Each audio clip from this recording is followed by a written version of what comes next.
对中国的文攻我吓，我们驻美代表萧美琴接受 CNN 专访也再度表态。 China says it has, quote, successfully completed recent military drills around Taiwan, but China is also vowing more patrols moving forward. And just today, the Taiwanese Defense Ministry detected 36 Chinese warplanes and 10 vessels off its coast. Those exercises have been going on for more than a week around House Speaker Nancy Pelosi's visit. Joining me now is Taiwan's representative to the U.S., Representative B. Kim Hsiao. Thank you so much for coming in. Let's start with that. When you hear China say that, okay, we're done, but we might do more in the near future when it comes to pretty intimidating drills around the Taiwan island, what's your response? Well, actually, they have been, the fighter jets have been intruding into our airspace for some time already, way before Speaker Pelosi's visit. The situation has certainly intensified over the past week. I think we remain vigilant, but we are not letting such intimidation affect our determination to go on with our lives in an environment where we cherish our democracy and the basic freedoms that we have. The Chinese called her visit irresponsible, provocative, and dangerous.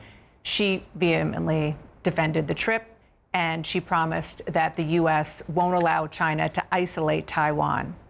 But when you consider what you've seen over the past week around that visit, do you stand by, and does the government stand by the move to invite her and have her there? Yes, well, you just quoted the words irresponsible, provocative, and dangerous. And I think these are words that apply to the actions of China over the past week. I think the people of Taiwan will continue to welcome international friends who are in Taiwan to extend their support and help in terms of supporting Taiwan's international space and Taiwan's survival. I think China's behavior is reflective of a typical abuser in society, claiming ownership of Taiwan and trying to intimidate us from making friends. And they're also trying to threaten friends from visiting us. We can't let this become a regular pattern. And the people of Taiwan deserve to, as we are a force for good in the region, we feel we deserve to live the kind of life that we have fought hard to build in a free and open society. We deserve to have the opportunity to welcome friends who want to be there to support us. I want to read you something that an official at the Chinese embassy in the U.S. said last week. Taiwan is one of the very few issues that might take China and the United States to conflict or even a war. So extra caution and a sense of responsibility are indispensable when it comes to Taiwan. It's pretty strong language. Well, I think it is important that we all recognize that the provocations and actions of China are destabilizing for the region. Taiwan has been extremely responsible.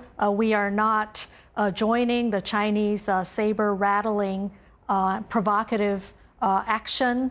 We simply want to continue living our lives. We want to continue breathing the air of freedom.